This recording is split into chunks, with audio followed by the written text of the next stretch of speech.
Good morning everyone. हम केंद्रीय प्रवृत्ति के मापों के बारे में अध्ययन कर रहे हैं, जिसमें हमने समांतर माध्य निकालना सीख लिया है और मध्यिका की गणना भी इंडिविजुअल सीरीज़, डिस्क्रीट सीरीज़ और कंटिन्यूस सीरीज़ में किस तरह से की जाती है वो हम देख चुके हैं। आज मध्यिका की गणना के बाद जो उससे रिलेटेड मेजर्स हैं, यानी कुछ ऐसे मेजर्स हमारे पास होते हैं जो मध्यिका के आधार पे ही उनकी गणना जाती है, मध्यिका की जैसे ही उनकी गणना की जाती है, जिन्हें पार्टीशन वैल्यूज़ भी कहा जाता है। उनके बारे में हम देखेंगे। जैसे मध्यिका हमारी श्रेणी को दो भागों में विभक्त करती है। अगर श्रेणी को असेंडिंग या डिसेंडिंग ऑर्डर में बांट दिया जाए तो मध्यिका दो भागों में विभक्त करती है। आधे मूल्य उसके बराबर होते हैं या उससे कम होते हैं और आधे मूल्य उसके बराबर या उससे ज़्यादा होते हैं। इसी तरह से जब हम सेंट्रल टेंडेंसी के मेजर्स की बात करते हैं तो कुछ वैल्यूज़ हमारे पास और भी होती है। क्लियर? मीडियन 2 पार्ट्स में डिवाइड करती है, इसलिए हम एक मध्यिका निकालते हैं। इसके अलावा हमारे पास जो मेजर्स होते हैं उनमें कहा जाता है कि हमारे पास किसी भी सीरीज़ में हम 4 क्वार्टाइल्स का कैलकुलेशन कर सकते हैं, यानी 25-25% भाग का कैलकुलेशन किया जाए तो उसे क्या कहा जाता है? क्यू यानी क्वार्टाइल्स कहा जाएगा, जिसे हिंदी में चतुर्थक भी कहा जाता है। इसी तरह से हमारे पास क्विंटाइल्स भी होंगे। ये जो क्विंटाइल्स होते हैं वो श्रेणी को 5 भागों में विभाजित करते हैं। 20% भाग, इस तरह से 5 भाग बनाए जा सकते हैं जिन्हें क्विंटाइल्स कहा जाता है। किसी भी श्रेणी में ऑक्टाइल्स भी निकाले जा सकते हैं।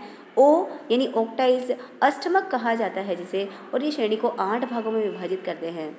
इसी तरह से डेसाइल्स भी रिलेटेड मेजर्स है, पार्टीशन वैल्यूज़ में ही आता है, जो श्रेणी को 10 भागों में विभाजित करते हैं। और अगर हर एक % भाग की बात की जाए, एक एक भाग को अलग कर लिया जाए 100 में से, तो हमारे पास वो परसेंटाइल्स हो जाते हैं जिसे शतमक कहा जाता है।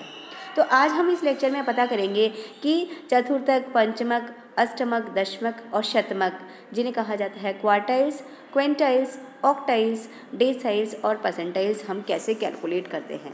देखिए, 3 तरह की सीरीज़ है हमारे पास, इंडिविजुअल सीरीज़, डिस्क्रीट सीरीज़ और कंटिन्यूस सीरीज़ है।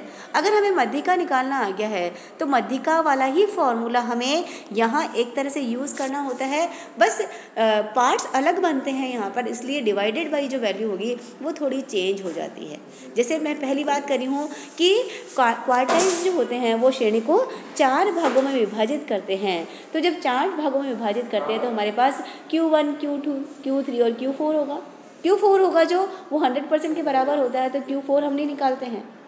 जो Q2 होगा वो एग्जैक्टली मीडियन के बराबर होता है, क्योंकि वो 50% पे स्टैंड करेगा। 25-25 4 भाग बने तो 50% यानी मीडियन हो जाएगा, तो Q2 भी नहीं निकाला जाता है। तो किसी भी श्रेणी में हम Q1 और Q3 निकालते हैं। अब जैसे इंडिविजुअल सीरीज में मीडियन निकाला तो फॉर्मूला लगाया था n+1/2 आइटम। यहाँ पे क्वार्टाइल 4 पार्ट्स में डिवाइड करेगा तो हम यूज़ कर लेते हैं n+1/4 आइटम।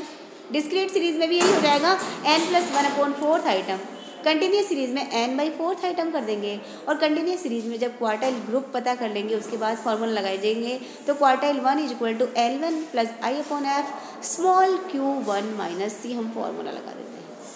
अगर थर्ड क्वार्टाइल निकालना है तो ये जो फर्स्ट क्वार्टाइल वाला फॉर्मूला है उसको 3 टाइम्स कर दीजिए, यानी 3n+1/4 आइटम इंडिविजुअल सीरीज़ में, 3n+1/4 आइटम ही डिस्क्रीट सीरीज़ में, देखने के लिए कि हमारा x कहाँ होगा। कंटिन्यूस सीरीज़ में पहले हमें स्मॉल q3 निकालना पड़ेगा, तो 3n/4 आइटम लगाएंगे और उसके बाद q3 का हम फॉर्मूला लगा देते हैं L1 + I/f small q3 - c। यानी मध्यिका जैसा ही निकालना है, बस वो जितने पार्ट्स में डिवाइड करना है उससे डिवाइड कर देना है। जैसे क्वार्टाइल्स 4 भाग से डिवाइड करता है तो 4 से डिवाइड कर देना है। और कौन सा क्वार्टाइल है, अगर थर्ड क्वार्टाइल है तो ऊपर वाली वैल्यूज़ को 3 से मल्टीप्लाई हमें कर देना होता है इंडिविजुअल, डिस्क्रीट और कंटिन्यूस सीरीज़ में साइज़ पता करने के लिए। अगर हम क्विंटाइल्स निकालते हैं तो क्विंटाइल 5 पार्ट्स में डिवाइड करता है, तो देखिए फॉर्मूला वही है, बस डिवाइडेड बाई 5 कर दीजिएगा। और Qn1 निकाल रहे हैं तो कोई टेंशन ही नहीं है, लेकिन क्विंटाइल सेकंड निकाल रहे हैं तो उसको n+1 को 2 से मल्टीप्लाई करना है, फिर 5 से डिवाइड करना है। डिस्क्रीट सीरीज़ में भी n+1 को 2 से मल्टीप्लाई करना है, फिर डिवाइडेड बाई 5 करना है। और जब क्विंटाइल का ग्रुप पता करेंगे तो 2n/5 कर देंगे। अगर 4th क्विंटाइल होगा तो 4n/5 कर देते हैं। तो इस तरह से क्वार्टाइल्स निकाले जा सकते हैं, क्विंटाइल्स निकाले जा सकते हैं। इसी तरह से किसी भी श्रेणी में आपके पास ऑक्टाइल्स होंगे, यानी अष्टमक, यानी 8 भागों में डिवाइड करेंगे तो 12.5% ईच पार्ट को होगा वहाँ पर। तो octyl 1, octyl 3rd, octyl 5th, octyl 7th हम निकालते हैं। तो जो भी हम ऑक्टाइल निकालेंगे, अगर 3rd ऑक्टाइल निकालते हैं तो 3n+1 8 भाग में डिवाइड करते हैं, इसलिए 8 से कर दिया। अगर 5th ऑक्टाइल निकालते डिस्क्रीट सीरीज होता तो हम करते हैं 5n+1 8th item. Continuous series में सपोज कीजिए आपको ऑक्टाइल 7th निकालना है तो 7n/8 कर देंगे और उसके बाद हम फॉर्मूला लगा देते हैं octyl 7th = L1 + I/f small o7 - c।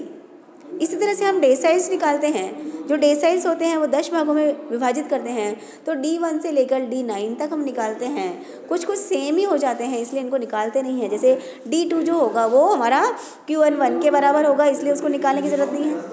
D5 जो होगा वो मीडियन के बराबर होगा, इसलिए वो भी नहीं निकाला जाता है। तो कुछ मेजर्स निकाले नहीं जाते हैं। तो अगर DN3 हमें निकालना है, डेसाइल 3 निकालना है तो 3rd निकालना है, इसलिए 3n+1/10th आइटम कर दिया।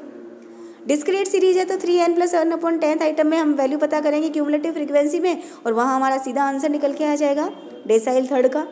अगर कंटिन्यूस सीरीज़ है तो हम क्या करते हैं, कंटिन्यूस सीरीज़ में हम D3 का फॉर्मूला जब लगाएंगे तो स्मॉल d3 हम कर लेंगे, वो हो जाएगा हमारा 3n/10th आइटम। और उसके बाद D3 का हमारा फॉर्मूला हो जाता है D3 = L1 + I/f small d3 - c।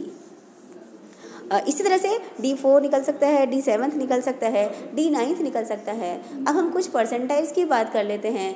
P से रिप्रेजेंट होता है तो बहुत सारे परसेंटाइल्स निकाल सकते हैं। जैसे हमने लिखा कि हम P30th निकालेंगे या P76 निकालेंगे या P99 निकालेंगे। तो जब इस तरह से कैलकुलेशन करेंगे तो पहले हमें पता करना पड़ेगा कि इंडिविजुअल सीरीज़ है तो इंडिविजुअल सीरीज़ में जैसे P30 निकालना है तो 30n+1/100th आइटम, क्योंकि परसेंटाइल 100 पार्ट्स में डिवाइड करता है। अगर कंटिन्यूस सीरीज़ हो और आपसे कहा जाए कि P76 निकालिए तो P76 निकालने के लिए पहले हम स्मॉल P76 का फॉर्मूला लगाएंगे, जिसका फॉर्मूला होगा 76n/100th आइटम। फिर उससे हमें परसेंटाइल 76 का ग्रुप पता लग जाएगा और P76 का फिर हम फॉर्मूला लगा देते हैं जो होता है L1 + I/f small P76 - c।